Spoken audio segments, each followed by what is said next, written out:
Good evening and welcome to the zoo. The minion with me tonight is Jen.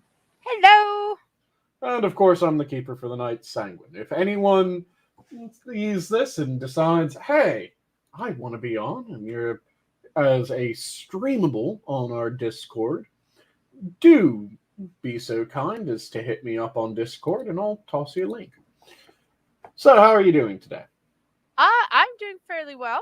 I had some good news this week. I'm no longer unemployed. I have a morning part-time job. Oh, very nice. So that will definitely boost me a little bit. At least it gets me off of the government a little bit.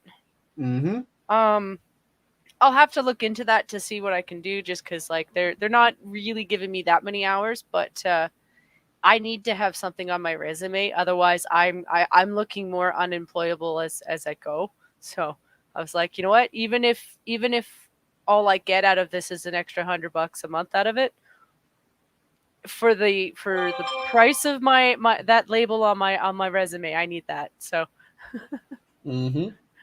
uh and they seem to like me. So I mean, if I do well, maybe I can get more hours, and if I get more hours, then I'll do fine. But then I remember that I live in a country that taxes everything, and it's like, oh boy. Yeah, it's always the taxes that absolutely rip the guts out of you, isn't it? Yeah, it really doesn't matter what amount you make, because in all honesty, $15 an hour, I'm really only making $11 an hour right now. Yep. And it doesn't matter, it's one of those things where if I was making $11 an hour at the amount of hours that I'm getting, I would still be getting $10 out of that. Yep.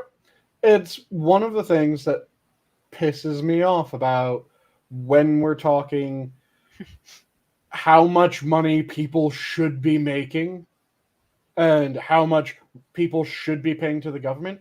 I'm always going, okay, ideally, we want as few people Mm-hmm. to rely on the government as necessary. Mm-hmm. The way that we currently do unemployment is a fucking joke. Yeah. And it is entirely counterproductive to that idea that we want as few people relying on the government as possible. The way that I would, if I was allowed to design my perfect system for unemployment, it would be implemented in such a way that you would never end up better off relying on unemployment than you are just working a goddamn job. And in order to do this, what I would do is I would have, okay, someone loses their job. They're able to sign up for unemployment. And when they're on unemployment, they get unemployment for maybe 2 to 3 months. Okay. Once that 2 to 3 months is up, if they do not have a job, then at the very least, the unemployment's cut down drastically. And the longer, the less they get from it. But in my best case scenario, it's done after that 3-month mark. No more unemployment. You have to get a job. Mm-hmm. But if you get a job within that 3-month mark, then the benefits from unemployment are reduced, but they aren't gotten rid of. And you get those benefits for 6 months Mm-hmm. after getting that new job. If you get a promotion or you get a job that pays more than that job, then that 6-month window gets brought over to the next job. Mm-hmm. And not only is it brought over so the remaining time is brought over, but it'll be at least 4 months after that new job is acquired. You'll also get something, because that gives you enough time that you're able to get on your feet again.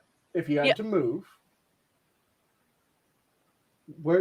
let's see, where do you live, Sanguine, where unemployment is not limited? The problem is currently that unemployment is limited, but the amount of time that it has is ever expanding. The more time that you have available to be on unemployment, the less your skills actually goddamn matter by the time that you enter employment again, because it's one of those use or lose. Yeah, it was Especially with a it lot of was one field. of the flags that she talked to me about in the interview, was why I've been unemployed for so long. Yep. And I was honest with her. I said, like, I had tried to put out resumes. Sometimes I thought maybe it was just that I was just hitting them at the wrong time. I told her the first year I got nothing. And at first I thought, so admittedly, the first year of unemployment for me ever, anytime I've ever lost a job or been in between jobs, has only been like maybe a month to maybe 3 months between work. And that was me taking my time looking, you know. But the market changed so much that first year was just like, okay, well, I just kind of wrote it off as being part of the election, and okay, this is just a rough year. The second year, I got one interview throughout the whole year, and it was just like, okay, so this feels like a repeat of year two. During the third year, at least I had some reasoning in the fact that my mom had started going through her operations. Like, she had both her knees replaced. So that was year number one. And the second year, she had the other one replaced. So, at least for 6 weeks to the 2 months, I had a couple months where, yes, I was legit helping her out. Like, I was doing chores for her. I was getting food for her. I was, helping her out between, where she was sitting and, when she had to go to the bathroom, that kind of stuff. It's just little days I would take breaks for my dad so he could get out of the house and go do other things. And so, I was there at least, for 4 to the 7 days of the week. So was that necessarily work? I wasn't getting paid for it, but I did consider it to be a form of work because it was care. It was healthcare for my mom. And it saved her from having to bring someone else into the house, which, for last year was something she was really grateful for, because it meant she didn't have to worry about somebody with COVID, because it was me, you know. So I also did some babysitting of houses, which, I mean, yet again, that's not really work, but it's something that I could claim. And then I told her last year I got one interview, and then this year I really pushed it for the pot, because everything's kind of opened up. There's been so many stores, like, it's a new thing. And I told her I keep getting interviews for it, but I'm just not getting anywhere with it. And I told her I think part of it might just be because, yes, I have gone so long without a job. And for two, I'm not as young looking. Like, I mean, I am. Like, I have no problems putting my camera up right now. Except for the part where I'm shy as fuck. But, my energy is still there, just because, like, I'm actually probably in the best boat, because when you're nearly 40, yes, you get tired, but you still have stamina. It's just about how you pace yourself. And I told them, like, give me the first, like, 3 to 4 days to really kind of get used to being back on my feet that long. But honestly, it probably won't even take me that long, because I've been, I lost 100 pounds. Like, I didn't lose 100 pounds sitting on my ass. Yeah, and to explain what I mean by it lasts too long, Yeah. I just looked up how long unemployment can be claimed in my area. There's one form of unemployment that you can start out claiming, which is able to last 26 weeks. So that's about 6 months. Yeah. Then there's a secondary form of unemployment that you can request after that one, which allows you to get up to 50 additional weeks. That's a year minus 2 weeks. Then there's also extensions that you can apply to on both of those. So you're looking at 18 months, effectively, from the first two, and then you can get an extension on that. When you can have 18 months of unemployment, if you had any sort of job-related skills, let's say you're working in computers. Then you lost your job due to downsizing. That sucks. And you were looking for a new job. If the jobs that you have available aren't up to the level that you wanted, and you're able to stay on unemployment for 18 months and then some, how quick are you to take a job that isn't quite what you wanted? A lot of people, and I know people that have done this, have decided, no, that's not worth it. I'm going to hold off. I still have unemployment. I still have time. Well, I mean, like the job I'm talking about, like part of the reason I was a little bit hesitant on it is because it's not so much that it's a long distance as so much as I now have to pay transit fees. Yep. And that's no joke. So at least, luckily speaking, I've been on unemployment for so long that I do apply for the low income bus pass. Now, here's how they don't really incentivize you up here. If I were to get so many hours that I'm making so much money, I no longer apply for that. And fair enough. Like if I was making enough money that I can afford that bus pass, then I don't need to be on any sort of help, because they are expensive. But between then and there, I actually almost have to take out a pocket to do it. Like if I didn't have, heck, even if I had a vehicle, I'd still be doing out of pocket because it would pay. I'd have to pay for the gas to get there. So technically, transit would be the better route for me anyway, just because it would be cheaper. Yeah, but what I was saying is that I've known people that they have a job specialty. This happens a lot in tech, especially, where if you don't have an active job in tech for 6 months, oof, you're now no longer a tech specialist. That I can see, because the market's so fast.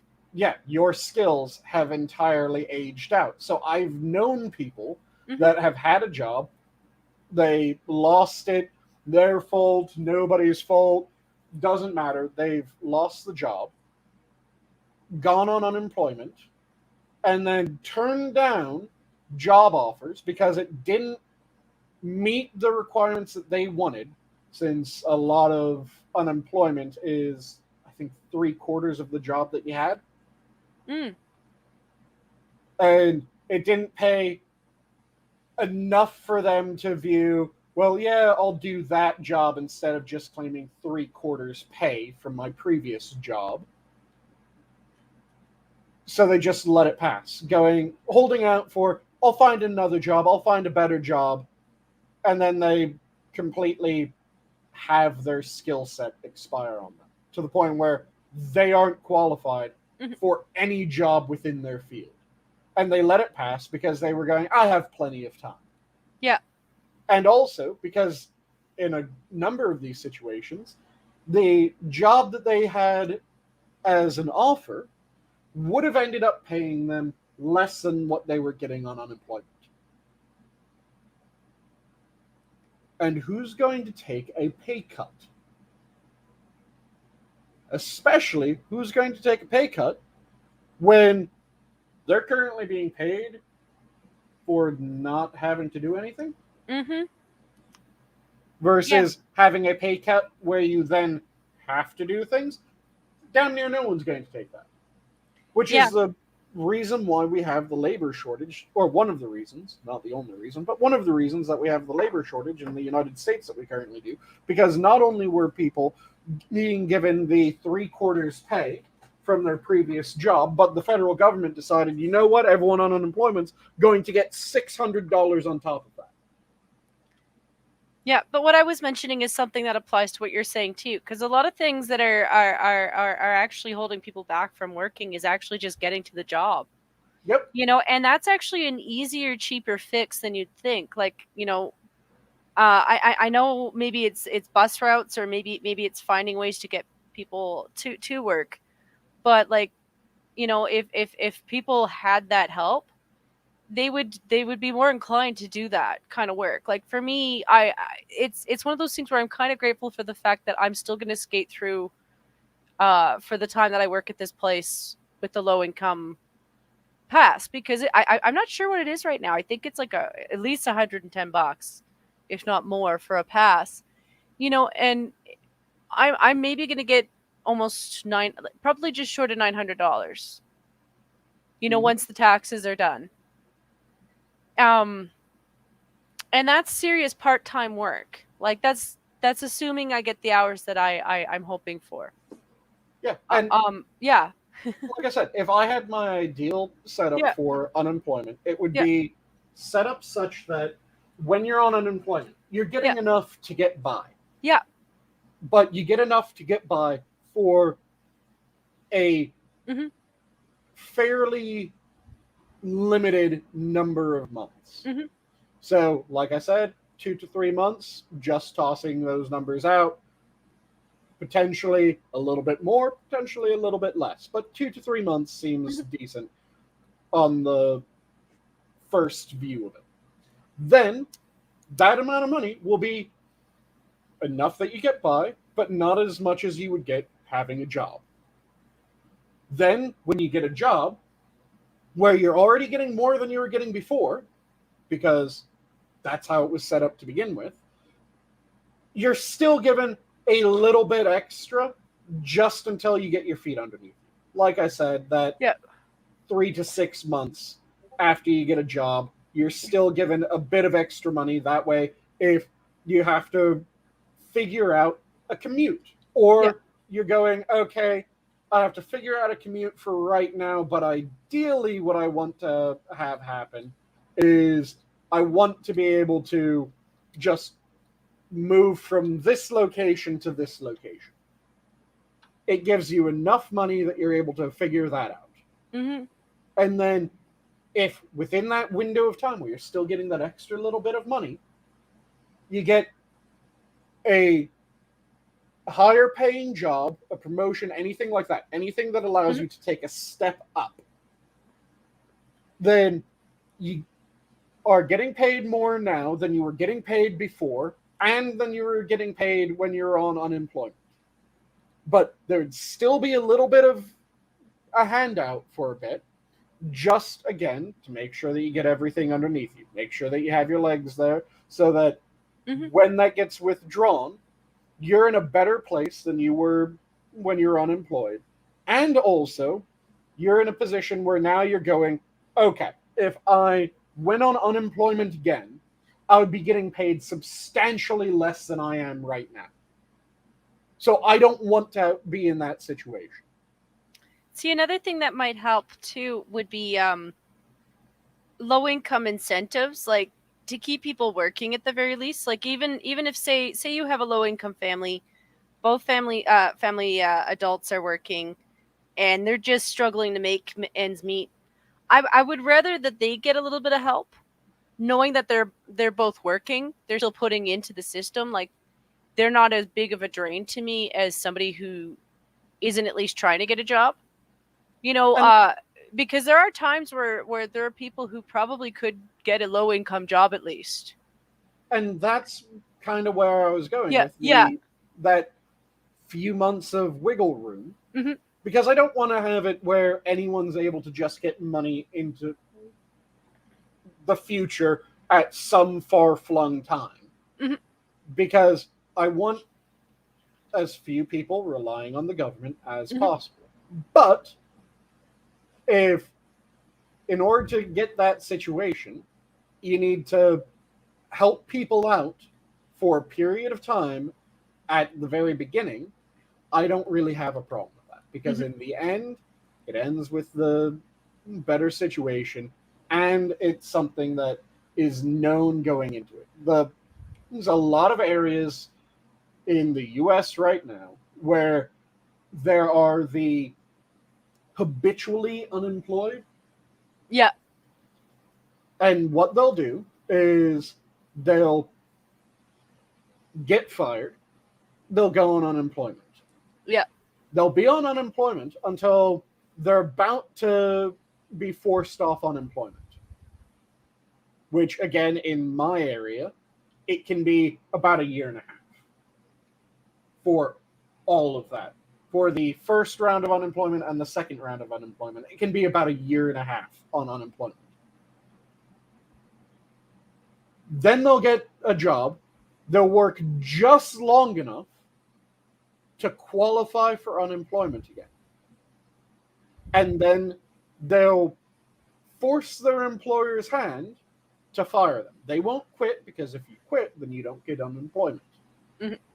But they'll force their employer's hand by being an obstreperous ass or just lazy or some other means of making it so that you're more costly to me to keep than you are to fire. And then they'll go on unemployment again. And they'll stay on unemployment until that's about ready to run out. Then they'll get a job just long enough to qualify. Then they'll go on unemployment. See, I can't stand that. Like, I mean, I didn't even go on employment right away. Like, Yep. I didn't even apply until I was year 2.5, because my mom was like, "Did you know that you could still apply for this?" And so I was like, "Well, you know, I guess I should try." And I managed to get in. And at best, they really kind of helped me out with really working on my resume a little bit better, and you know, pep talks and more sites that I could use for job searches and things like that. But the longer I was on it, the more I wanted to be off it, because they kept screwing up my file, because they kept switching out people, and then people kept turning off my file, so I kept having to reapply, because that's basically it. They would leave it for so long that I had to reapply. And I was like, yeah, anything to get off of this. But like I said, like little incentives that help keep people employed. Like I said, I have no problems doing this job knowing that I'm not making as much money as I'd like. You know, I'd rather keep it knowing that I've got something that's going to go on my resume.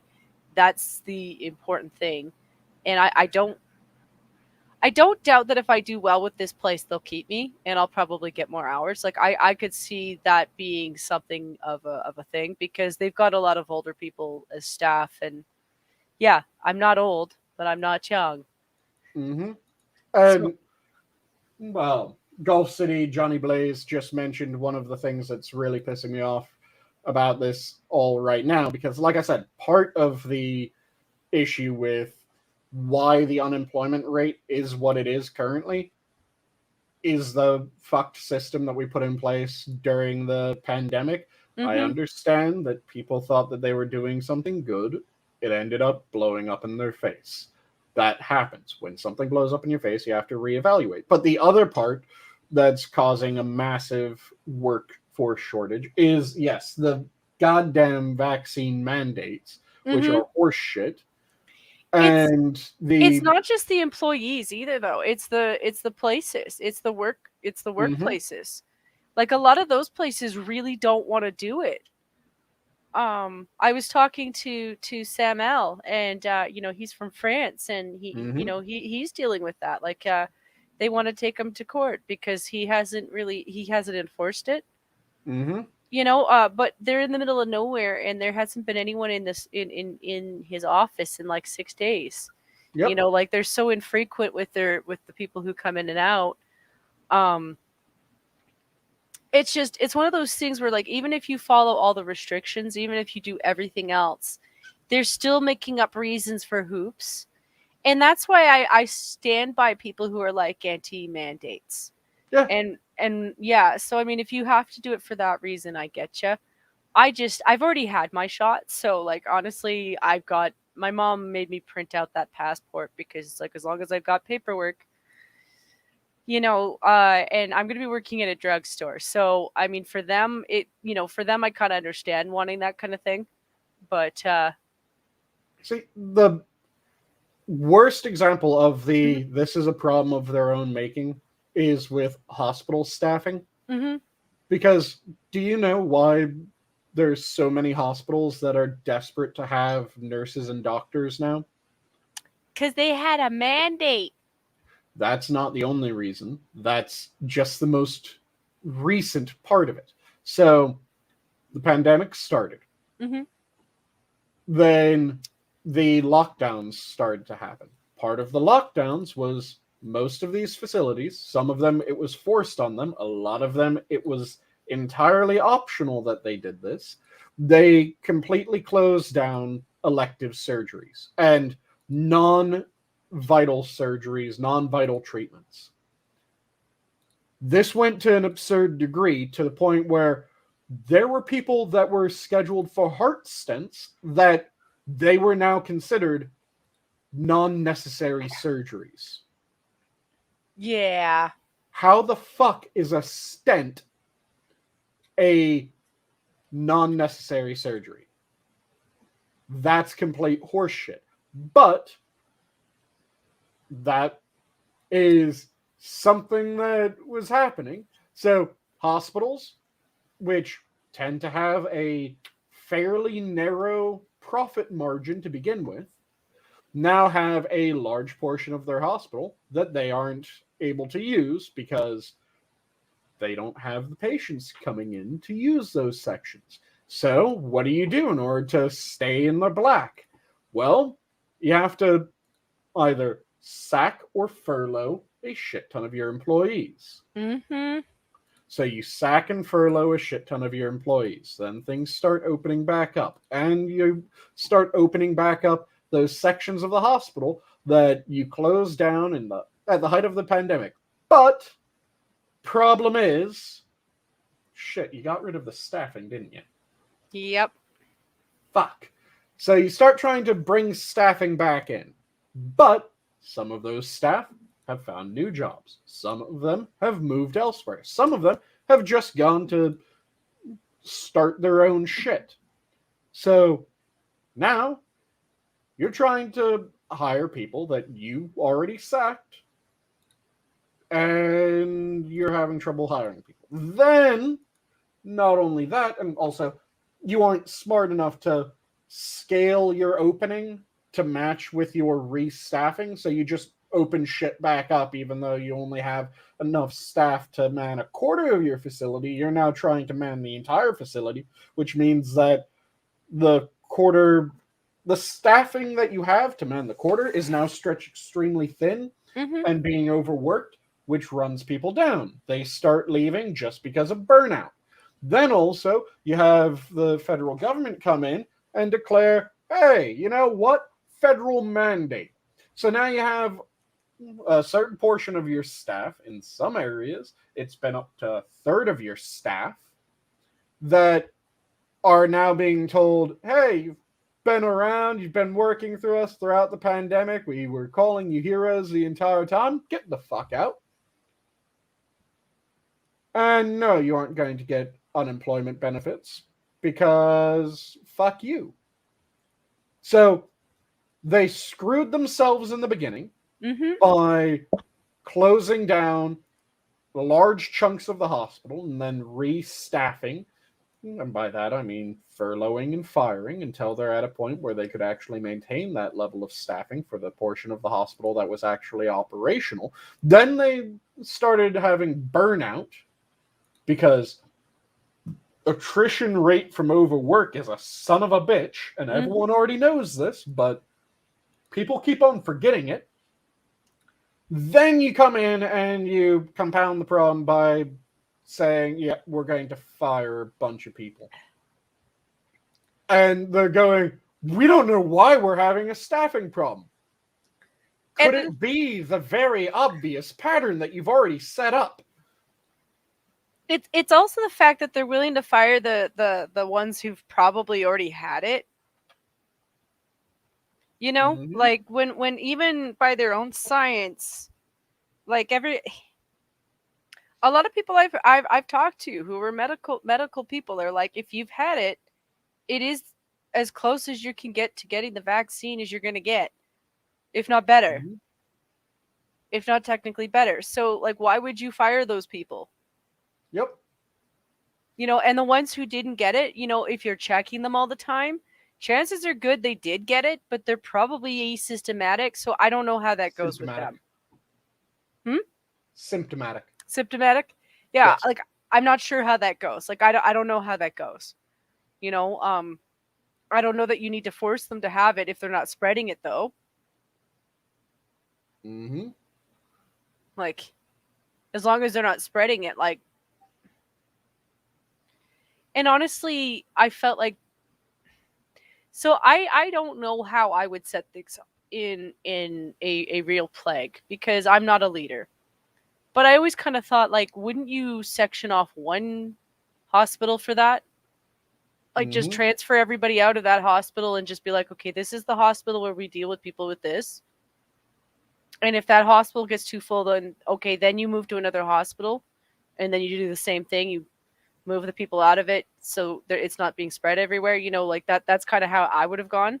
Yeah, old Instead of school quarantine sites. yes, you know, so that way everything else can run the same. Yeah, Maybe.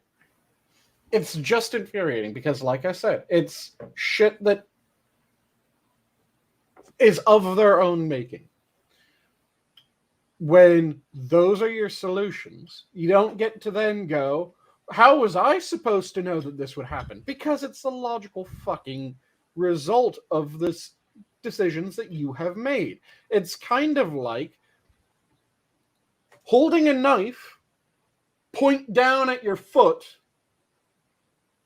by your two fingers and deciding, I'm going to let go of this knife and I'm not going to move my foot. And you do so, and then you go, how could have I ever known that I would be stabbed in the foot? Maybe it's because you dropped a knife point first down at your foot, you jackass. There's a reason why this happened. And I'm just infuriated by the number of people that look at the things that they said that they were going to do, they did the things, and then they're acting like, how could have this ever been predicted? Like there's a bunch of people that are now going, how could have we ever known that the inflation rate would get as bad as the inflation rate currently is? And I'm sitting there going, you mean other than listening to the debates and hearing what the people said that they were going to do? Because, yeah, when you then follow that logic out and you go, okay, if this does happen, these will be the logical results. You end up with, oh shit, inflation's going to be out in the goddamn stratosphere. But people got blindsided by it somehow. People got blindsided by the increase in fuel prices. And that one I can at least somewhat understand because most people don't know how petrol futures work. Do you know how petrol futures work, Jen? I actually don't, even though I should, given the fact that my parents work in that field. But so the way that fuel is purchased by gas stations and damn near everyone is not actually the current price of fuel. That's not how it's figured. The way that it works is they come to agreements with the suppliers. Yeah. And the suppliers and them come to effectively think of it almost like a fuel lease, where they lock in a price for X period of time, a year, let's say. And due to that, they're trying to predict what the future price will be. You want to buy at a lower price than you sell. You don't want to sell at a lower price than you acquire. And you don't want to sell at a lower price than what the fuel's actually worth. But you're trying to predict this into the future. So you look at, okay, what is going to be the change in supply and the change in demand? If it looks like demand's going to take a dive while supply increases, then the price goes down. And it goes down sharply. If it looks like the supply is going to increase while the demand remains stable, the price is going to go down a bit.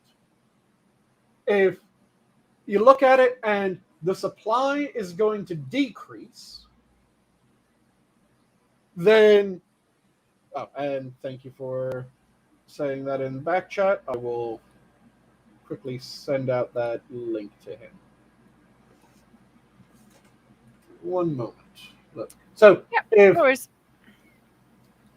the supply is going to remain stable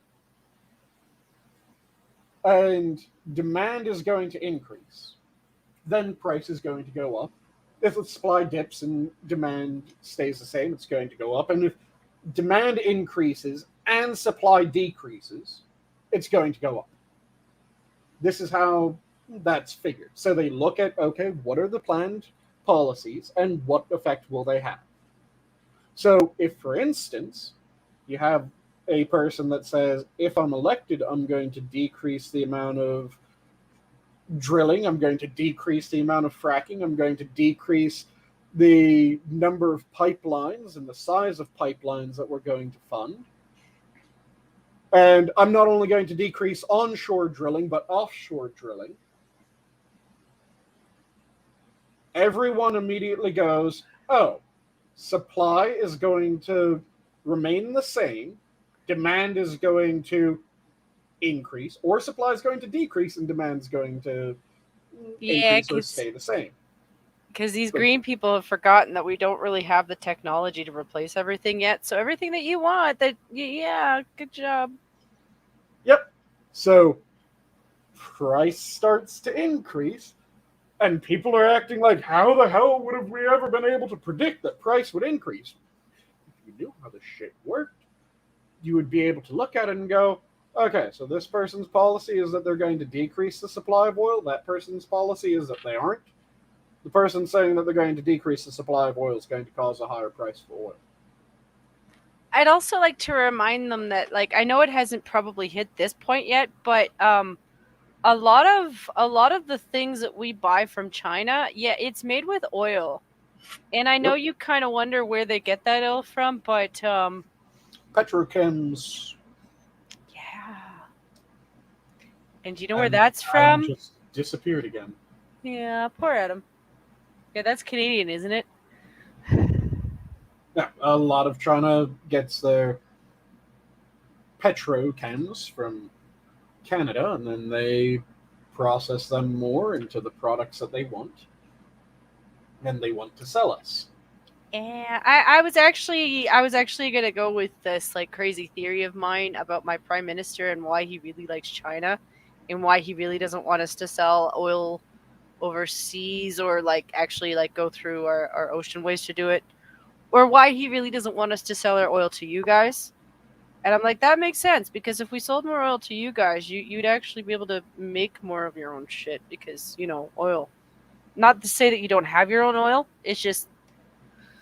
Oh, we were energy efficient until this current year. Mm-hmm.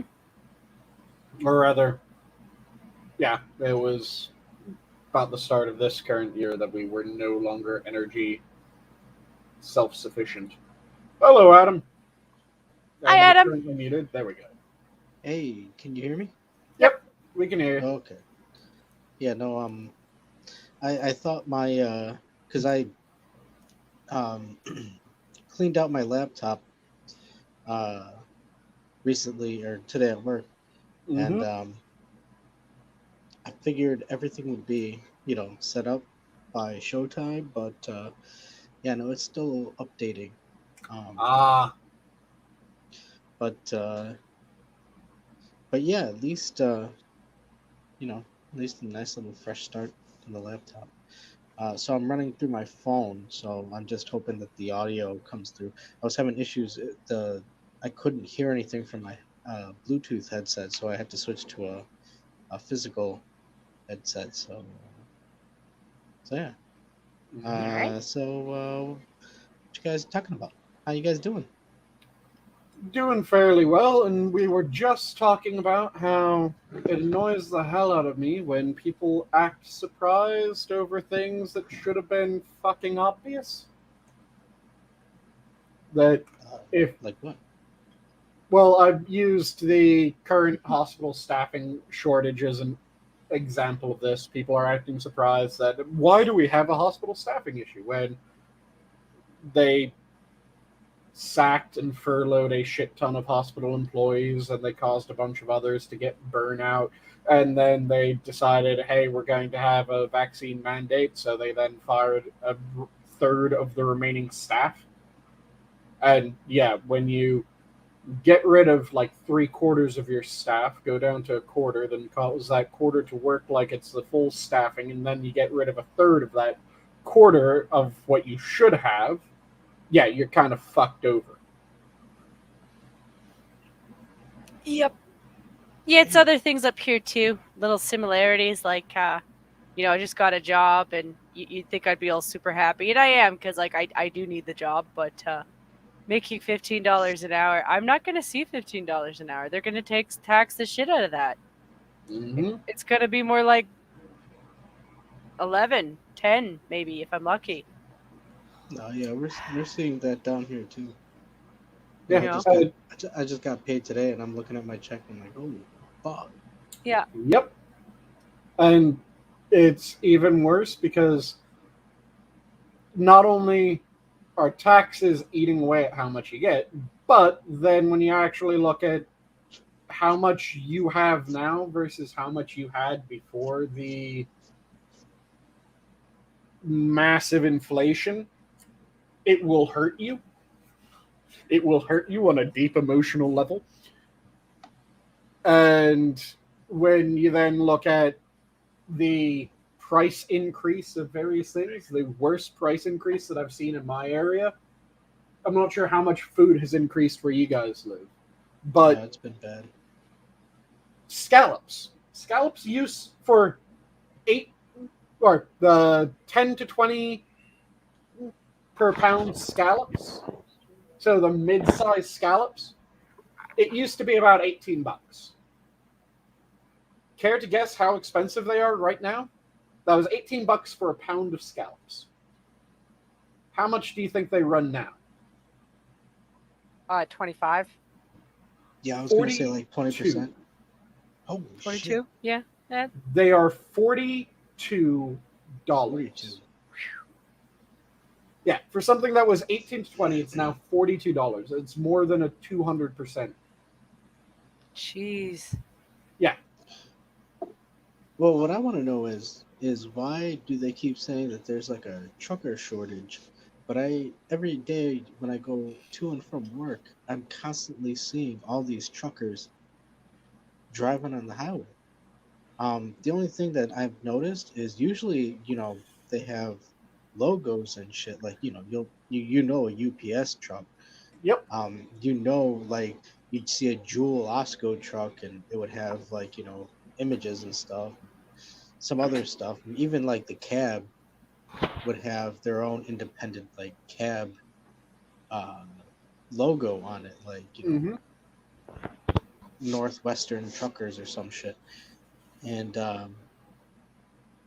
for some reason, I'm seeing a lot of these trucks just going back and forth with nothing on them. So that's why I'm sitting there. I'm like, okay, so why are we having a supply shortage? I mean, what the fuck are these people carrying? Yeah, we have a trucker shortage for much the same reason that we have a hospital staff shortage. Well, hold on. I think you do, Sayings. Do you guys follow Maddie? Oh shit. See, I'm gonna butcher the name. I'm really horrible with names. That's why I tend to, shorten it down. But Maddie, I follow her on Twitter, and I believe her and her husband and her dog, and they photograph their life on the road, being truckers. Hold on, my audio for the video game isn't bleeding through too much, is it? No, not too much. Okay, I forgot I'm on a cell phone. um, but I mean, she's still finding work, so I'm just that's what I mean. Like, I'm wondering, like, I do know. I think it was Rand Paul who said on the 8th that people should just walk out if the mandates go through, because I think they were waiting for the OSHA, and I didn't catch the end of the uh, vote for the spending bill. It was a spending bill. Yeah, Last the I one checked, that they're saying is an infrastructure bill, but has almost infrastructure. nothing to do with Yeah, actual infrastructure.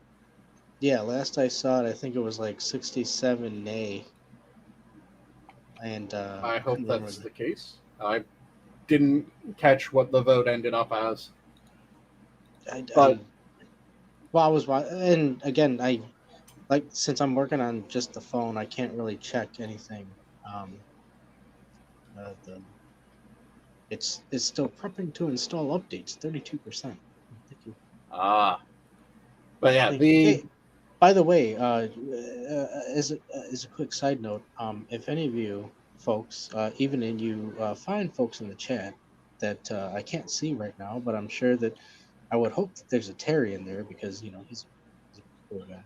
You know, everybody else, you guys are all wonderful, lovely people. mhm. Um, hey, any wonderful suggestions on good browsers to use? And One of the ones let's I see, use is Brave, and it's rather nice. Brave. Brave.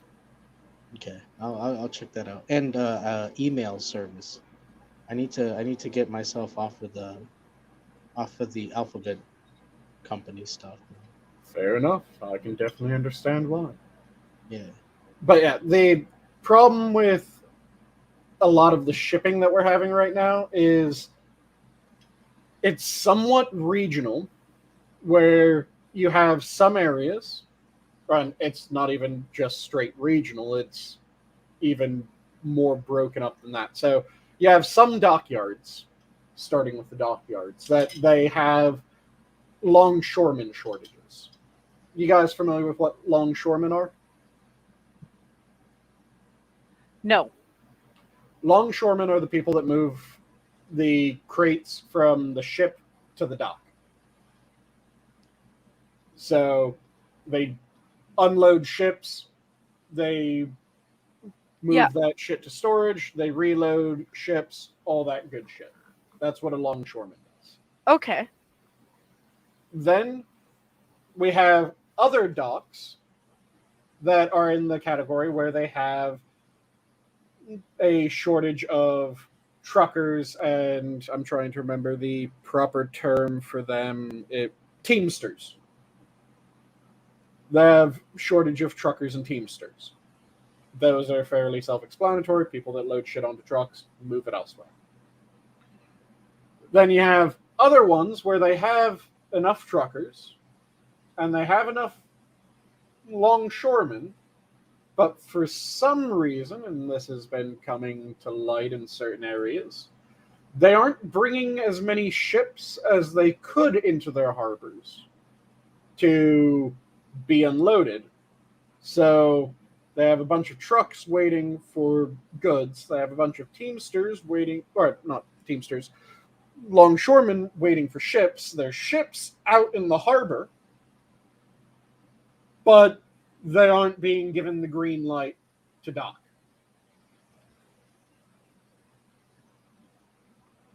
Which is confusing as hell why that is. Yeah, actually, I heard that the other day. Just give me a second. My brother's just coming inside. Yep. Yeah, when I had my interview with my employer, she talked about that because I talked about how some people were concerned about shipments and things like that, and she said most places just aren't ordering any more things. Like if you need something specific, they'll order it, but they won't, just because if they order anything right now, it will be at a cost that wouldn't be fair to the customer. Yep. Because they're going to have to pay for the extra shipping, and so they're just refusing to, and they're just like, we're just going to wait it out, we're just going to wait until the stuff that we've ordered comes in, and it'll just take as long as it takes, and so they're just kind of grateful that they kind of pre-ordered anyway, just because a lot of places did do that. Mm-hmm. and it's just going to be backed up. But that's basically what she said, is that they're pallets that are sitting on boats right now that are just sitting there. Yep. And that's what's going to happen until they figure something out. And the areas where there are trucker shortages, because there are trucker shortages in the United States. There's no denying that. There's trucker shortages in pretty much every country, and it's much the same situation as there was with the hospitals, where the number of truckers needed during the height of the pandemic were decreased because a lot of businesses weren't ordering shit, so you don't need as many truckers to haul shit. So they laid off and furloughed a bunch of truckers. Then they started reopening, and they started trying to rehire, but they didn't wait until they had the staffing in order to scale up what they were trying to do. So they started demanding truckers demand each trucker do the work of several truckers, and that causes burnout. And now the vaccine mandate's coming in. So they have a bunch of truckers that are willing to be truckers that are now being told you aren't allowed to be a trucker. Yeah. Same thing with the longshoremen. The ports weren't as busy, so they laid off and furloughed a bunch of longshoremen. Then they started reopening. They started trying to scale back up, but they didn't wait until they had the staffing to scale back up, so they were burning people out, and then vaccine mandate came in. Damn, I guess they waited too long. And it's all just shit that, like I said, I don't understand people that are surprised about, well, how could have this ever happened? It's not like we put all the pieces on the board in order for this to happen. It's baffling to me because it should be obvious when you look at each of the pieces, when you look at how they were put down, you'd be going, oh, this is the natural flow of things. This is how this will work out. And I don't get how people haven't seen that. It is absolutely baffling to me. And the fact that this keeps on happening, where each time they'll be going, how could have this ever happened? Like there's the people, another example that's in an entirely different section of life is the number of articles that keep on coming out saying women are having a hard time finding economically viable men to marry. Women most affected. And I'm going, well, when you demanded that fewer men be accepted to college, when you demanded that fewer men be accepted into various positions in the workforce, and when you demanded that fewer men take on leadership roles, how the fuck are you going to be surprised when fewer men are in education, fewer men are in highly placed positions within the business world, fewer men have high-paying jobs? Those are the things that you were demanding. You don't then get to complain that, well, what we were saying we wanted happened, and it's affecting me the most because I can't find someone who's up to my financial standards now. Selfish men not earning enough money to make me marry them. They didn't like the results. Yeah. And just the number of different things where it is, these are the obvious knockdown effects of what you were requesting. And some of them, it's not even these are the obvious knockdowns. It is, this is literally what you were requesting. These are the exact courses of action that you were requesting. How the fuck are you pissed off that you got what you wanted? And you see this with, like I said, the economy currently. You see this with inflation. You see this with gas prices. You see this with crime rates, where the crime rate in most major cities has been increasing. Mm-hmm. Most of the major cities where it's been increasing, it happens to be in areas where they were also demanding that their police budgets get cut. And then they're going, well, why is crime rate increasing? I don't know why. And I'm just sitting. Oh, go ahead. No, keep going. And I'm just sitting there going, this is an obvious result of what you're. God fucking damn it, people. Think through your actions. And it's just infuriating because this keeps on happening. People demand something, then they get it, and then they complain that it's what would obviously happen when they were demanding it that actually happens. And they're acting like it was done to them, not something that they were demanding.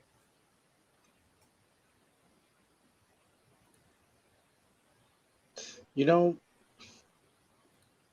I feel like the human race has been through this before. Oh yeah, we And have. the only thing that I'm afraid of is that all of a sudden we're going to start hearing about the fucking sea people. I was about to make a similar reference, only not to the sea people. I was about to reference that we'll have these Steppe people. goddamn Visigoths. All of a sudden, there's just going to be like, Well, there is outer space, I think they kind of did that already. Aliens? Yeah, remember when see they took aliens? over the BBC and like the History Network, and it was all about the alien skulls because the aliens were invading history, and all you had to do was look at these old skulls everywhere. Oh yeah, the ancient aliens pandemic, effectively. Oh god! Hey, you want to hear something crazy? I just found out that there's a place in Racine, Wisconsin, called like Grapple Lake or something like that. It has pyramids in it. And Racine, Wisconsin is the place where they're doing all this bullshit. It's supposedly like some like big like mysterious type of city or whatever. I don't know. It's like a leylands and all that shit. I still absolutely love the fact that in order to avoid people stumbling onto one of the largest nuclear waste sequestering sites that we have in the world, the way that we decided to do it is we made it damn near some ancient ruin that people will be fascinated by and be compelled to explore because we did weird shit like we made metal obelisks around it. We put several stone structures that say in a shit ton of different languages, turn around, do not proceed, death ahead, effectively. And then in the center is just where we're storing radioactive material. And I'm going, there's no way in hell that if society collapses and then humanity rises up again, that we wouldn't find these metal obelisks and go, what the fuck are these about? Find the stones with a bunch of languages written on them and go, this must be really important. And then get to the weird glowing room and go, this is clearly what we were meant to find, and have people die of radiation poisoning. Yeah. Or, yeah.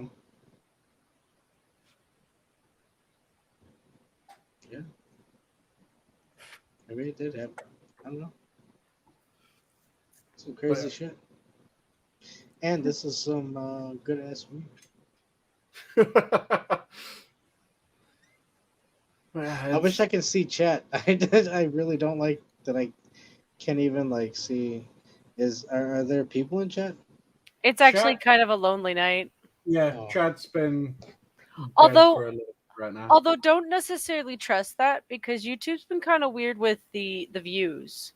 Yes, I've noticed that. I would be in a chat, or I would be watching the show, and I know I'm sitting there talking, and like 2 or 3 other people are talking, but it says that there's only one person viewing it, and I'm sitting there Yep. like this. Yeah, which is That's there's not. no way because both of us, at least Sanguine's got it up at least, Mm-hmm. and I know Yeah, I've there got should it always up. be one. Yeah. Usually So when I'm on a show, I yeah. usually have the video up so I can chat, because I like chatting with the chat.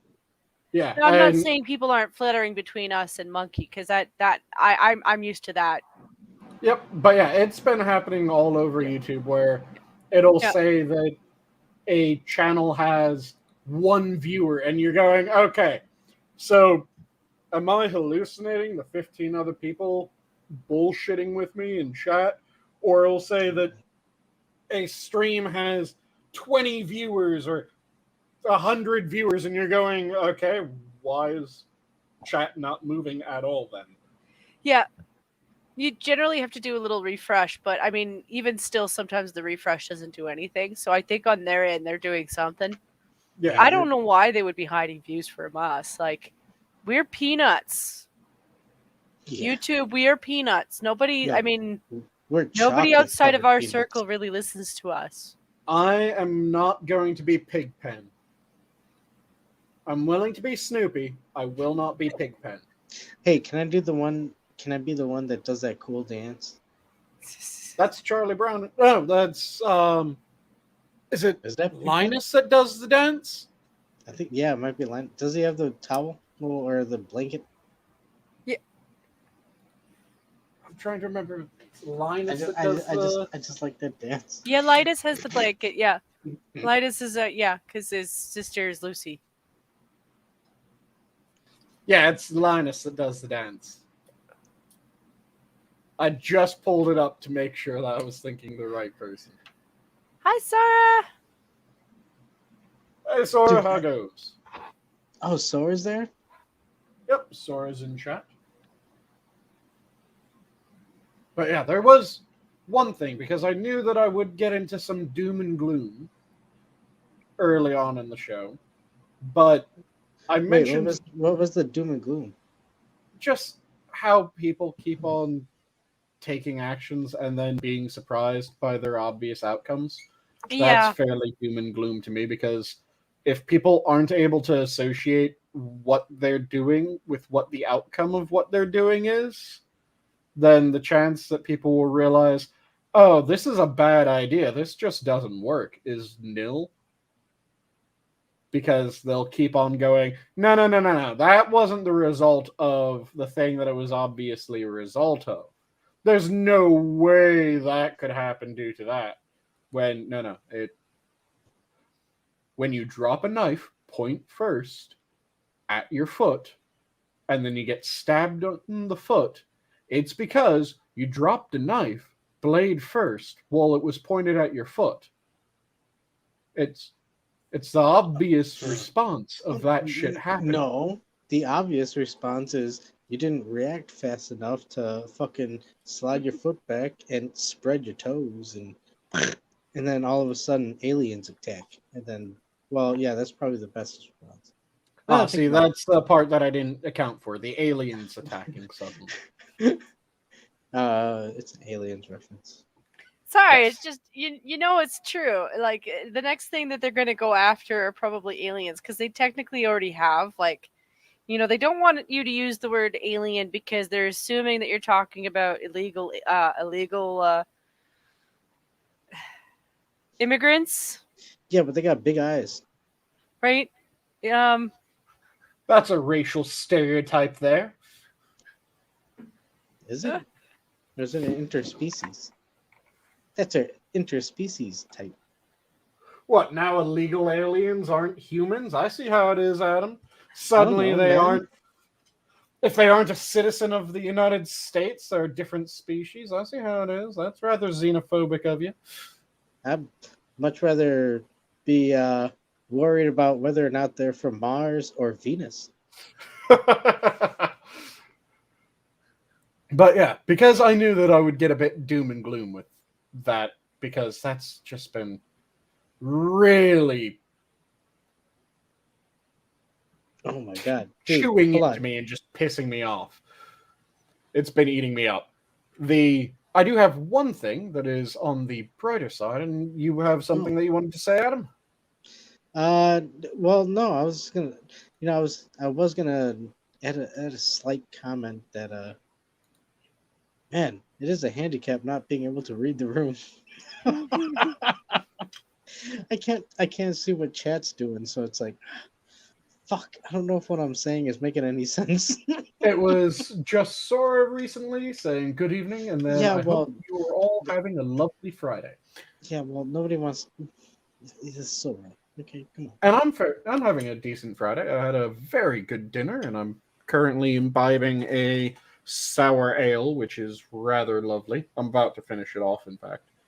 But yeah, I had beef ribs, some rice, a nice rich brown gravy, some red beets, some golden beets, and some quickly sautéed pickled asparagus. All of which Jesus. was delicious. How long did it take you to cook all that? Not very long. The meat so the rice I did the normal 3 to 4 washes, then soak for 30 minutes while it has its salt and all that good shit mixed in so that the rice actually becomes nice and tasty. Then cook and let it come back down to standard pressure by Hold on, itself. what kind of rice? It was just standard jasmine Long rice. grain? Yep. It's a medium grain jasmine rice. Not really long, not really short. Okay. No, But yeah. because there's the well, I know but for the audience, there are different types of rice grains that you can get, and they affect the dish differently. And you said medium It was a mixed? medium grain rice, which is a basmati that I was using. Basmati. Oh, no, so not, it wasn't the basmati. It was the jasmine rice that I was using. Oh, right. Jasmine. Jasmine's a medium, basmati's a long. Yeah. And jasmine's a nice, fragrant rice. So I used jasmine rice, soaked it in water and salt for that 30 minutes after rinsing it of the excess starch, then cooked it, and I use a pressure cooker to cook my rice, so I just let the pressure release naturally in order to end up with the fluffiest, most amazing rice. And I threw in a pat of butter while it was cooking as well, because that's always delicious. Then for the beef ribs, I had dry brined them for a bit less than 24 hours, seared them off on all sides, then deglazed the bottom of the skillet that I used to sear them off, or rather, it wasn't really a skillet, but a deeper cast iron, and deglazed that with a bit of red wine, threw in a half cup of full salt beef broth, then a cup and a half of unsalted beef broth so that it was the right balance for reducing down. Sauteed up some mushrooms, some onions, deglazed that pan with a bit of red wine and the hold on. beef stock. We gotta stop you right there. I know you don't like onions. Get over it. They're delicious. So I deglazed the pan with a splash of the stock and red wine from the beef that was now braising. Got that all off the bottom of the pan, dumped that in with the beef and the rest of the liquid, let that bubble away for a bit. Once the beef was cooked to the level I wanted, nice and tender, delicious, amazing beef, I pulled that out, reserved it on the side, letting it rest while I turned up the heat, reduced down the beef stock and red wine mix. I threw in a bay leaf, some winter savory, and then splashed in a little bit of of mushroom ketchup to add a nice salty note to it. Reduced it down to this amazing, thick, delicious, unctuous gravy that I could put over the rice and everything else. I had already prepped up the red beet and the golden beet, threw that into roast in the oven, tossed a pat of butter on each, let that roast away, get some nice development of flavor on those. And Do they have do the red beets and golden beets have a different taste or flavor? they have a bit of a different flavor, yeah. Both of them kind of have that nice, funky earthiness that beets have, but the golden beets are a bit more floral, while the red beets are a bit of a darker taste. So it's kind of like an apple, like how some of them are a bit more tart and some of them a bit more sweet. Yeah, they have a difference in flavors. Some are a bit more sweet, some are a bit more just kind of really dark is one of the best ways of describing it. Just has a deeper, richer flavor. Hold on, is that like a coffee term, like a dark roast? Uh, It has that it dark coffee. Can be roast. considered. It can be used in coffee when you're talking about that. A dark Like- flavor for that, or another example of something like a that dark has chocolate. dark chocolate is Mhm. another one where you have that Ugh. dark flavor to it. Another example is Dark when you're talking licorice. soy That's sauces. the worst. Soy. Wait, there's a dark soy. Yeah, Yeah. there's a bunch of different types of soy. You have everything from white soy to That's racist. dark soy and double soy, and each of them I only has a different know taste. I only know Kikkoman and Kikkoman with less sodium. So what in the fuck? Hold on, dude, you just opened a multiverse. There's a white soy sauce and a Yeah, black there's soy white soy. sauce. There's white soy, there's dark soy, there's a bunch of different soy sauces that you can get. And here, let me pull up a full list and I can I run can't through see it. them. I'm going to tell you them out loud, Oh, okay. not just throw up an image and go, see? Done. Dusted. Fuck you. Hey, Blind Press. I stand in solidarity. There you go. Nice.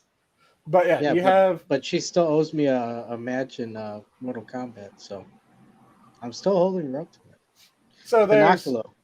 of course Chinese soy sauces, there's Japanese soy sauces, and then there's a couple other types in various other Asian countries. But when you're talking about the main types of soy sauce, you have shoyu, which is the standard Japanese soy sauce. So the most common shoyu that you can find is Kikkoman.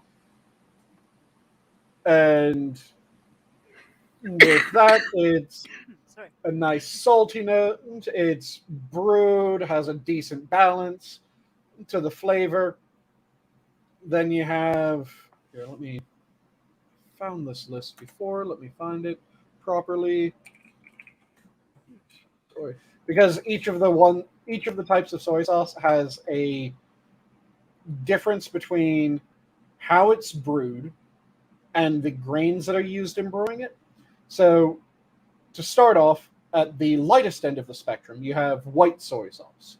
White soy sauce is more wheat than soybeans. Pretty much every soy sauce is some balance of wheat and soybeans.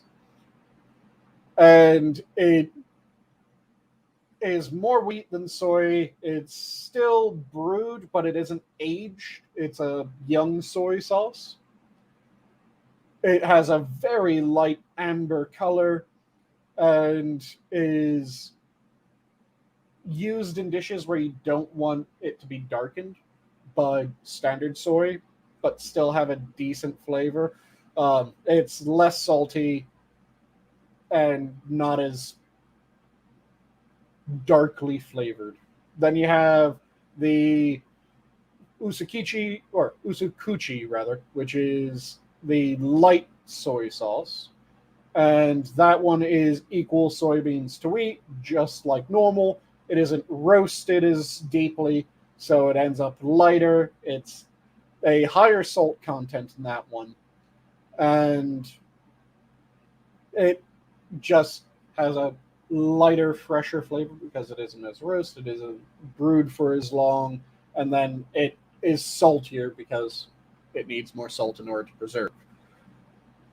Then you have the standard soy sauce, which, like I said, that's typically shoyu, and that one is the bog standard one that you think, fairly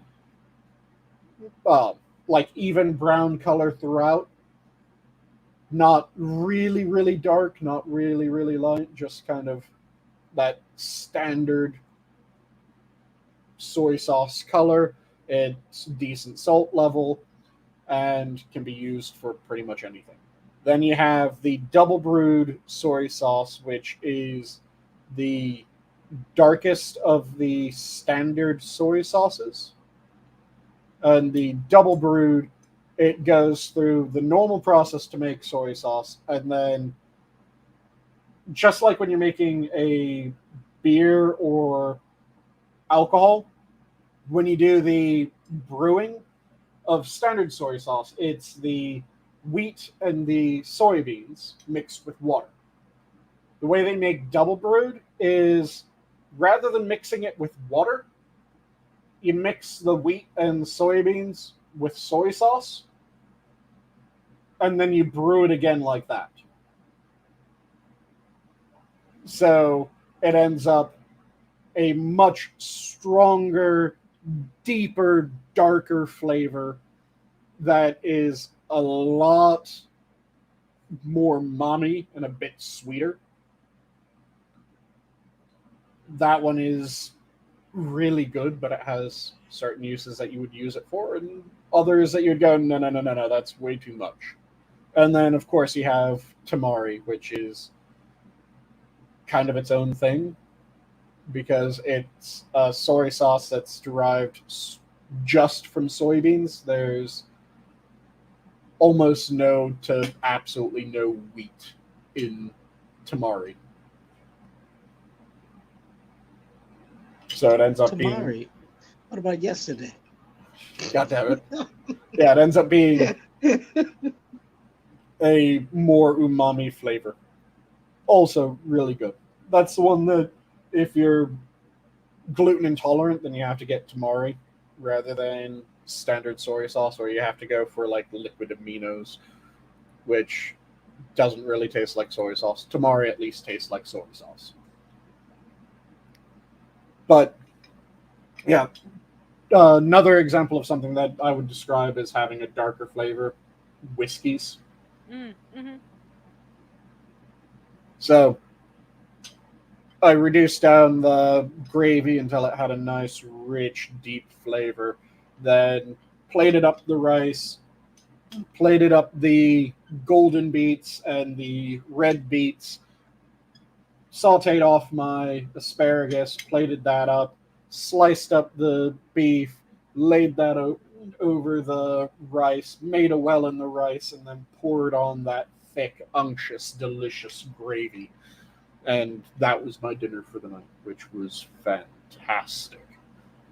Sounds good. But yes, in order to have a bit of a bright side, so I've mentioned that there's all kinds of cool tech in the works many times before on stream. So I decided that I would mention something that I'm willing to bet most of you haven't really heard of that has a bunch of really cool uses. So, do you guys know that L'Oreal has a biotech research component? L'Oreal? L'Oreal, the makeup company. Yeah. Do you know that they're working on making skin? Yeah. For burn patients. Burn patients, and also they're trying to make it for in-house testing of their new products. Makes sense, so they don't have to use the animals anymore. Yep, it's a way of not having to use animal testing in the production of cosmetics without also then having to worry about, okay, will this cause skin irritation? Will this burn people? Because that's one of the things that can happen if the chemical pluripotents are incorrect in one of the production line products, it can actually create chemical burns when applied. So they've been putting a lot of money into researching how to print skin. And they've been working along rather consistently at this for quite some time now.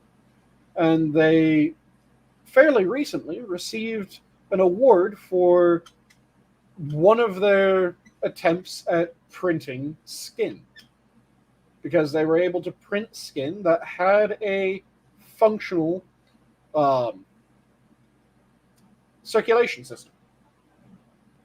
Not the entire system, but it had the blood vessels already planned out in the skin, and it was more or less viable. So they got an award recently for that, which is fucking awesome. And in their attempt to make this, they're using IPSCs, which I've ranted and raved about before on air. But for anyone who is listening along and has not heard me talk about IPSCs and has no clue what IPSCs are, do both of you know what IPSCs are, by the way? Nope. IPSCs are short for Induced Pluripotent Stem Cells. What that means is, are you familiar with what stem cells are? That part, yes. So how would you explain stem cells? Okay, so I'm gonna mangle this, but my understanding of stem cells comes from South Park. Okay. So the stem cells, I mean, admittedly, they took theirs from fetuses that were unborn. That's where they were obtaining theirs. But they were. Fuck did I just walk back into? Talking about stem cells, I'm seeing if Jen knows about stem cells, and then I'll explain what. Fuck! Hold on, yeah, you better explain. What in the IPSCs talking are. about? Talking about cool tech that's currently happening. So I just mentioned how L'Oreal, Don't make me die the from makeup stem company, cells, okay? is also working on doing 3D printed. And you're also speaking to the paladin of the fucking group. What the fuck are you talking about? Yeah, L'Oreal has been working on making 3D printed skin. They just received an award on one of their attempts at it because they were able to make a decently sized section of skin complete with blood vessels. And before I went into the way that they've done it, I asked Jen if she knew what IPSCs were. She said she wasn't And I'm really using familiar. South Park as my reference, and I know it's not a very good one, but you know, they do explain it a little bit. So yeah, I asked if she knew what stem cells were. So she's in the process of explaining. Hey, in all honesty, I just like hearing Jenna land. All right. So go on. What are stem cells, Jen? Oh, okay. So stem cells, based off of South Park. So they had this episode with Superman, and you know, Superman wants to walk again, so they explored stem cells. So their version, yes, they used the unborn to get their stem cells, and how the stem cells work is they kind of it's not that they repair other cells as so much as they tend to match other cells. They can match other cells. So if you were to take say you needed to replace some cells for an organ or something, like you were going to like build an organ or replace things, like I understand the concept with the skin is you're replacing this. Wasn't it used like a layer of replacement tissue or something like that? So one of the uses for the L'Oreal skin research is that they are trying to come up with a way of being able to 3D print skin onto burn patients. So people that have suffered severe burns, they'll be able to get a skin replacement effectively. Fresh coat of skin. Yeah, fresh skin and be good to go, reducing their heal time down drastically, and also making it so that they'll have normal appearing skin rather than the standard burn patient scar tissue. So, continue, Jen. Yeah, with their version, they were going with Superman, who we all know that Superman at the time was paraplegic, and Reeves. so their thinking was that with the stem cells, they could repair the cells needed to repair his spinal cord. But Sora explained it better. Stem cells are the master cells, so I'm not sure how well South Park did with their analogy, but that's what I remember. With stem cells, Mhm. so the first sort of stem cells that we were able to really isolate were embryonic stem cells, which they had to be harvested from a very young embryo, preferably at the cell stage of blastosphere. It was blastosphere and blastocyst were the two best points to harvest stem cells. So stem cells are a type of cell that has the ability to become any other cell within the body. So you can have a stem cell, if you expose it to the right chemicals, it becomes a neuron. It becomes an epithelial cell. It becomes a pancreatic cell. It becomes pick a cell in the body, and you can turn a stem cell into it. That's the cool thing about stem cells. So yeah, for the longest period of time, the primary form of stem cells that we had were embryonic stem cells, which those did have to be harvested from a, like I said, ideally blastocyst or blastosphere, which are a step of development of the fetus. They have the highest density of stem cells. Then we were able to figure out that there's also what are known as adult stem cells. These are fairly few and far between, and some of them are still completely pluripotent. Pluripotent means that it can become any cell. Some of them are only multipotent. So multipotent are cells that can become a variety of cells, but not any cell. The most common form of multipotent stem cell in the body is bone marrow. Because bone marrow has the ability to produce red blood cells, white blood cells, and just replicate itself. So it can become 3 major types of cells with that. Or 3 major families and a bunch of subtypes. So red blood cell, there's only one type of red blood cell. There's a shit ton of white blood cells. And then bone marrow, it's bone marrow. So it can become those 3 categories of cells. That's fucking awesome because you're able to make a bunch of shit out of that.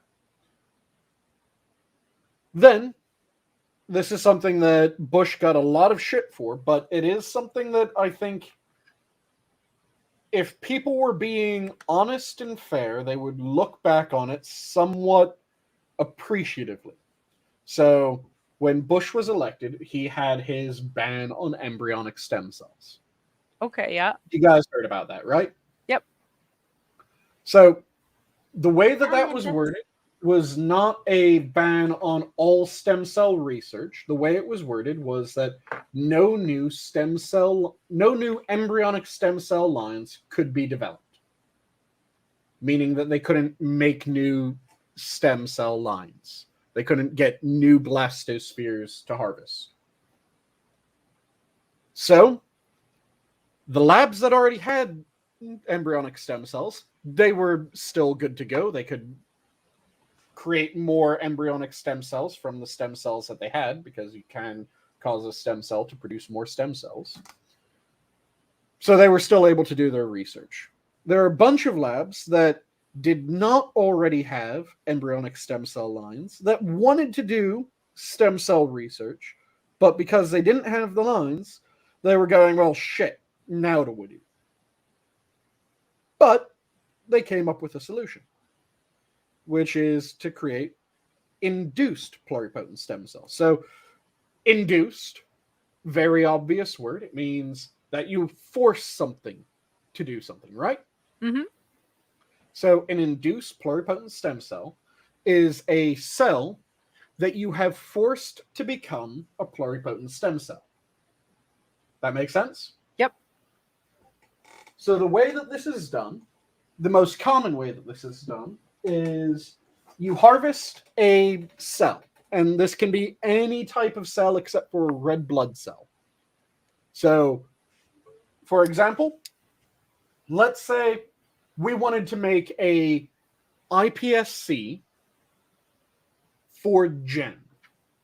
What we could do is we could go, Jen, say, we're going to take a cheek swab. Jen says, we take a cheek swab. Then we then look at the cheek swab and we're able to harvest an epithelial cell, just a skin cell from that cheek swab. Skin cells, they aren't able to become other types of cells, right? They're just able to become skin cells. Correct? Yep. The answer is yes. Good. So then I take this epithelial cell and I go, no. I don't want this to just be skin cells. Especially since skin cells have a limited number of divisions that they can do. I want this to become an iPSC. So what I do is I'll take 4 factors. The most common factors to use are known as the Yamazaki factors by the Japanese scientist who developed them. And I insert them into the cell. And when I insert those into the cell, what happens is that cell is no longer an epithelial cell. That cell's now a stem cell. I can turn that cell back into an epithelial cell if I wanted. I can make it become any other type of cell. I can make it produce a shit ton of other stem cells, and then I can make those stem cells produce any type of cell.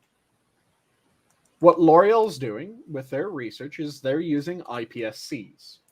So they took an epithelial cell, they turn that epithelial cell into... Hold on, why is this still making... Shut up. I already told you to shut up. Why aren't you shutting up? There we go. Sorry about that. My phone decided it wanted to make noises. So what they're doing is they took an epithelial cell, they turned it into stem cells, and then from those stem cells, they are now rederiving the various types of cells that they need in order to make skin. Really fucking cool. The best part about this is if I'm trying to make new skin for Jen, if I take skin from someone else, you're both familiar with what graph v host is, right? Mm-hmm. So if I try to take skin from someone else and graft it onto Jen, there's a chance that graph v host will happen. That's horrendous. Could potentially kill her. But what happens if I stitch her own skin onto her?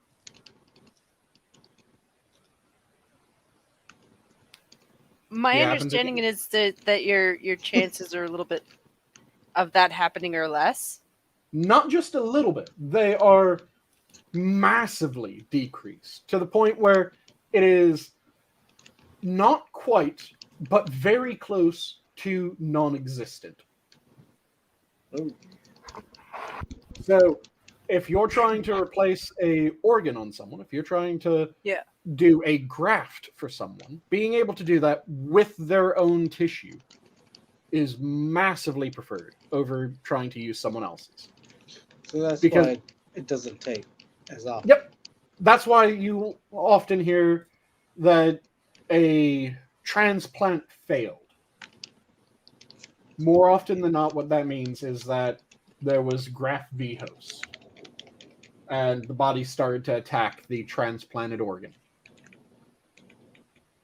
But with using iPSCs to produce these organs or tissues that then you graft in or transplant in, the chance of rejection is massively reduced, which is why they're doing the skin research.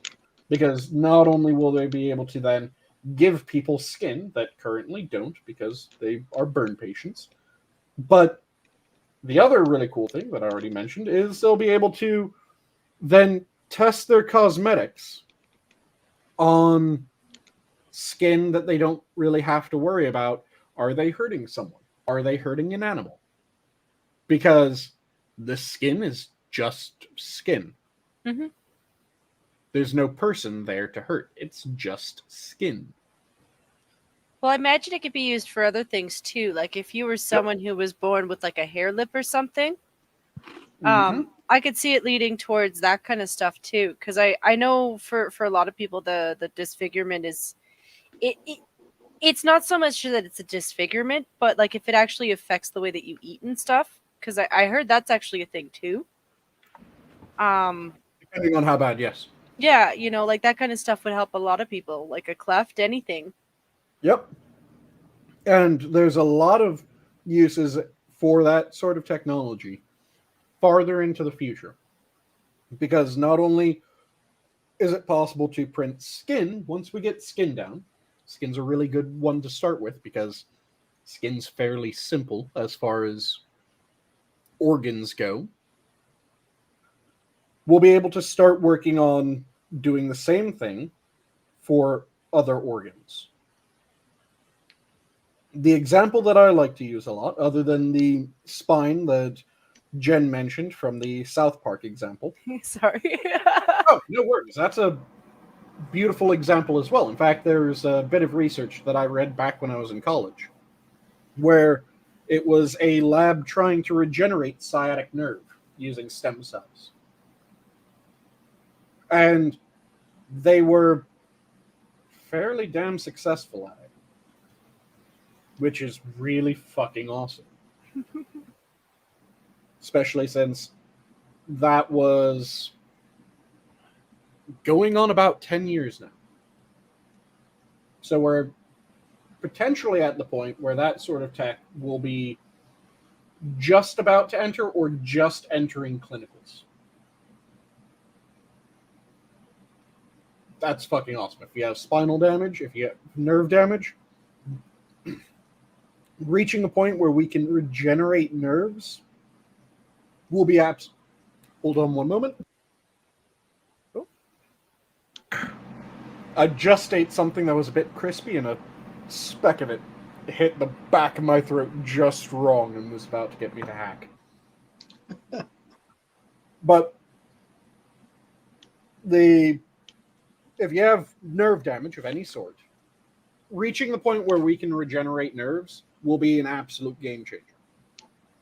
Because your nerve damage might actually be able to be healed. And not just healed, it still gives me some problems, but it's functional. No, I'm talking healed. I'm talking good as new healed. When this tech reaches its maturity. So it is really fucking cool. But another good example, other than nerves, is everyone here is familiar with what type 1 diabetes is, right? Yes. So, you know that type 1 diabetes is caused by an autoimmune disorder that cause the cells that produce insulin to be destroyed at a young age. What would happen if we took someone who's type 1 diabetic, we took a cheek swab from them, we got an epithelial cell, we turned that epithelial cell into an iPSC, then we reprinted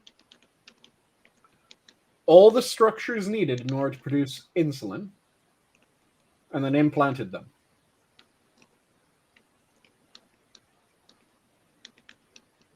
Suddenly the person would be able to start producing insulin again, right? Mm-hmm. Yeah. And if they can produce insulin again, now suddenly that person who was type 1 diabetic and needed insulin to survive, and if they ever took too much insulin, they could end up dying. And if they ever didn't eat enough sugar, or they ate too much sugar, then they could die. With this, suddenly they're able to no longer be diabetic. And we haven't gotten to cybernetic implants yet. We're talking purely biological augmentation here with iPSCs and bioprinting. Because like I said, last week I went really hard into the what the fuck is wrong with people? Why are they ignoring science and what science can do? Then this week I knew I would start dark at the beginning of the show. So I wanted to give something that's hopeful. And technology, like I said last week, is one of the most ridiculously hopeful things for the future. Because imagine, we all probably know someone. Hell, one of the people that inspired the minions of the zoo to be a thing has spinal damage. Imagine when this tech reaches maturity, when spinal damage, nerve damage, is now suddenly something that can be healed. Imagine when this tech reaches maturity,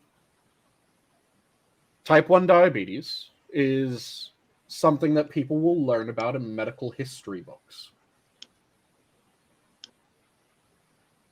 And a large portion of type 2 diabetics will also no longer be diabetic. Because there's a couple different ways that type 2 diabetes can happen. You have insulin insufficient diabetics and you have insulin resistant diabetics, so the two main classes of diabetics. Insulin resistant diabetics, the body's producing the right amount of insulin, it's just not doing what it's supposed to do. Or not doing it well enough. Insulin insufficient diabetics are diabetics where their body does not produce enough functional insulin. So, with the ability to print the structures needed to make insulin, if the problem is that they aren't producing insulin, we can make them produce insulin. So, that just gets eradicated. That is fucking amazing. And if that doesn't make people go, this is awesome, Yeah. I don't know what the hell will.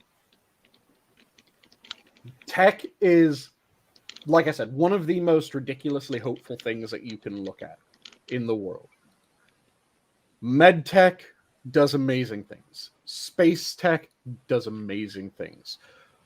Even things that are fairly simple, when they're thought of, the different tech that we've developed in order to make glass and to make different types of glass and stronger glass is fucking awesome when you actually start looking into it.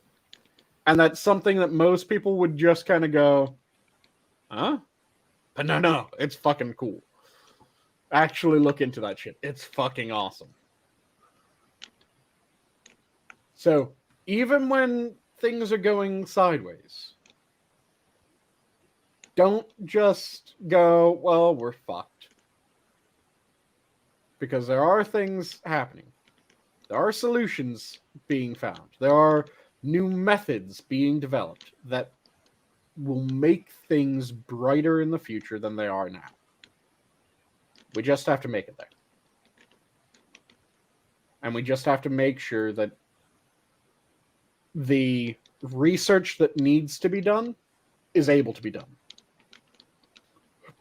Because as long as it's happening, we're going to get there.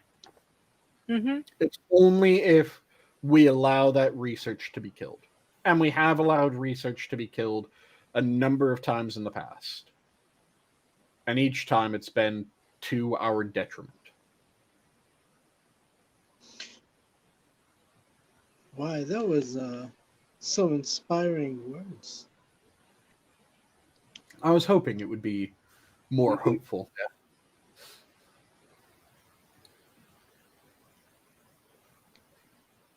But yeah, that's what I wanted to say. That was my little glimmer of a brighter future. Because there is cool tech being developed. Just keep on going. Keep on thinking about that. Don't allow the shit that's happening. Don't allow the doom and gloom of, well, this is getting fucked and that's getting fucked to make you think that everything is. Because not everything is going to hell. Some things are still moving forward. Well, that and I mean, Virginia managed to kick out that one asshole. So I mean, there's one less. That is beautiful. No, like that. That actually was impressive. Yep. A Republican governor, a Republican what is the? They got the governor and they got the New Jersey, was it? No, I'm trying to remember the position for, is it lieutenant governor? Yeah, it's the lieutenant governor. They got the governor, they got the lieutenant governor. And then I think they were also going for an AG. I never saw what the result of that was. But yeah, not everything's doom and gloom. Some shit's really fucking awesome that's happening. I think people are starting to put their feet down a little bit more. It's going to take time. I mean, some things that have changed over the last couple of years maybe aren't necessarily the worst thing. Like up here, I admit one of the struggles that we had was so if you're a low end person, you understand what I mean. That when you get sick, they really don't give a shit. Mm-hmm. Even though the fact that your low-end job kind of causes you to interact with most people, they still don't give a shit.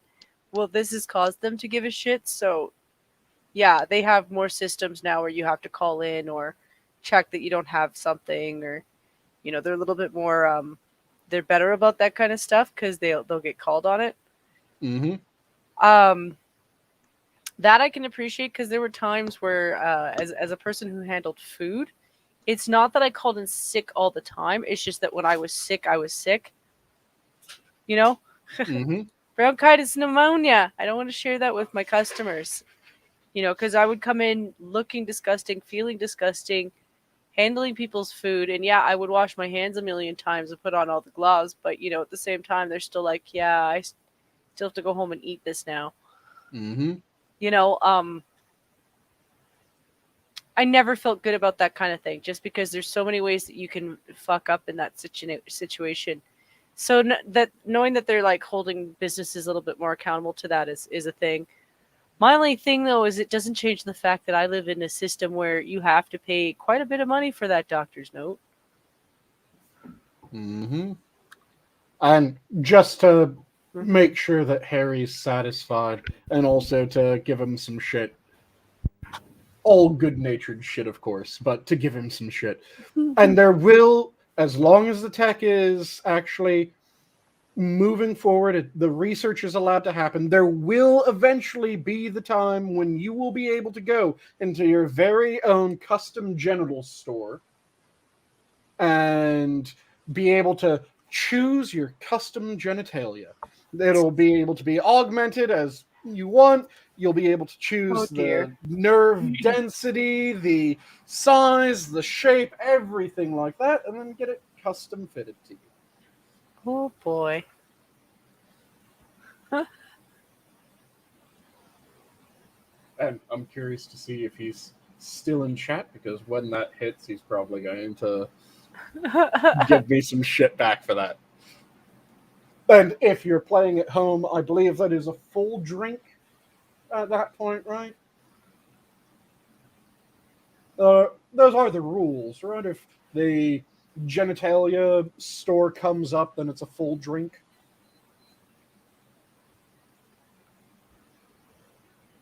But yeah. Thank you for sharing the stream, Keever, though it is about that time. So, do you guys think that we should wrap up? I'm yawning a little bit. I'm not meaning to, but no worries. Whoa! I know, right? It's Friday and all, and geez. And Sora Luna, oh no, I need to get booze. You know, I heard when you're yawning, that means you're giving the ghost a blowjob. No. Okay. So I don't know. Maybe think twice before you start yawning. No. Cover your mouth. No, I don't think that does anything. Yeah. Well, Yeah, no. I mean, if Well- it does, then you got to think every time you yawn, then that applies to you too, doesn't it? hell no. I fucking keep my mouth closed. Oh, sure. Yeah. No. Every time. Fuck that. Mhm. I ain't giving no ghost no freely. You fucking blowjob. Get out of here. Your goofy ass Canadian logic. That doesn't make sense. Wait. So we're closing. Yep. I think we should go around to parting words. Oh, jeez. Yeah, I was gonna say because my phone's dying, and this thing is still updating. I can't believe this. This is ridiculous. Well, hopefully, hopefully I'll get my laptop back up together. And so is the one who wants bionic boobs. I'm like, oh god.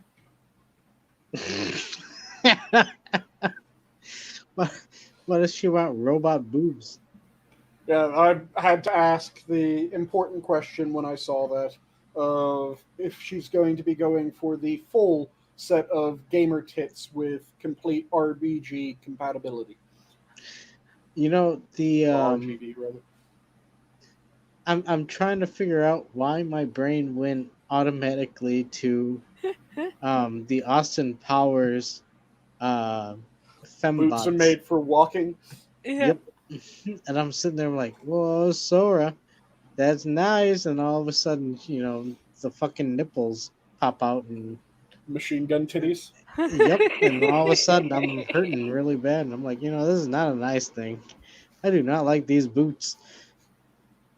That was a bad idea. Knowing her though, they're not going to be bullets though. It's probably going to be some kind of hard candy that's like obnoxiously Canadian, like maple flavored. It'd be like candy corn. And according to Sora, no point in getting bionic boobs without the RGB. Wait, Ruth Bader Ginsburg? No. No, the gaming rigs where they have the full lights set up? Wait, what? The gaming rigs where they have the full light set up in the computer. Oh, yeah. Yeah, RGB compatibility. Although Mr. Adams' way is one way to spook at a dude. Like, yeah, I want to show you this thing on my chest. You lift it up. It's like... That just gives me the horrific image of the nipples or little Ruth Bader Ginsburg heads. She's throwing down the hammer. Oh, God. Damn it. Yep. All right, we were closing out though. Yes, Yeah. we were closing out. So Yeah, so okay. So I'm sorry. you gave your parting, and then Well, Jen, I created hold some on. nice mental Oh, you imagery have- for the chat. you have some more parting, Adam? I just want to say if this is like the last words, right? Yep. Mhm.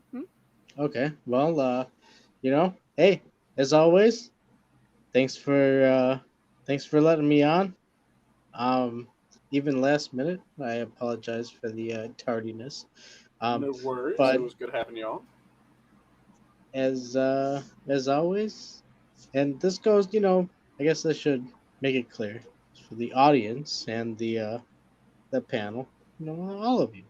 I love you all. God bless. Take care. Copy that. Jen? Well, take it easy, guys. I hear it's Thanksgiving for you pretty soon. You know what? You can always shape things with other food items if you can't get everything. At least that's what the vegan people do with their, I don't even want to pronounce the thing that they create with tofu. In the Mugunofu? shape of a football.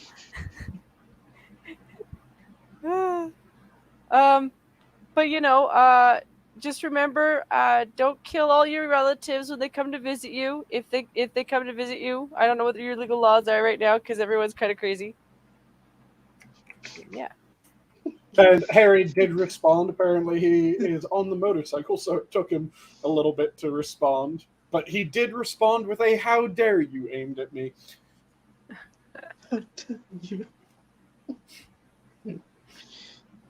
So, were those the end of your parting words, or do you have Yes, they anything were. else you want to tack on? Okay, copy that. I'm And gonna then sneak away too. Sorry.